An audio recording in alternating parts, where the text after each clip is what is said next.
તો ગાઈસ અત્યારે આપણે ગોહિલે આવી ગયા છીએ. તો અત્યારે આપણે શબ્બીરભાઈ તોડ કરવાનો છે. અંદર શબ્બીરભાઈ બેયા છે. તો આ કુલદીપભાઈ છે અમારા ગોહિલના શેઠ, એટલે કે શેઠ લોકો. તો ગાઈસ અત્યારે આપણે શબ્બીરભાઈનો તોડ કરવા જઈ રહ્યા છીએ. શું છે શબ્બીરભાઈ સારું? શું છે યાર રાહિલભાઈ?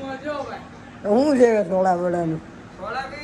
હા બીજું કાંઈ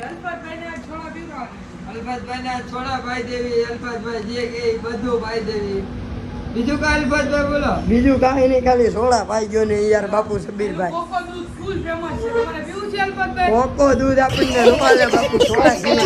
એમાં ભાઈ આટલી સોડા જોઈએ સમજ્યા? મારી સોડા નથી મળતી ભાઈ. લ્યો દૂધ મળશે તને. એવું નથી યાર, આપણે પીવું યાર. દૂધમાં શું વાંધો છે? દૂધ તો સારું આવે. કયું ઉભા રહ્યો, હું જોતો આવું બહારથી. કયું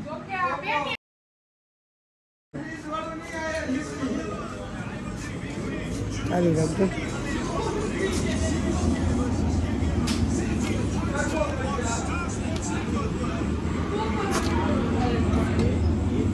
અત્યારે આપણે હવે આજ સોડા પીવાની થાય છે એની મને. હાલો હવે શબ્બીરભાઈ પાસે લઈ લે વાંધો નહીં, લઈ લે જા. હકીકત ને હા જા, પછી બીજું હકીકત શું કે? હા લઈ લે જા, પછી બીજું દૂધ પાવાય. હા તો અત્યારે આપણે સોડા લઈ જાય બરાબર.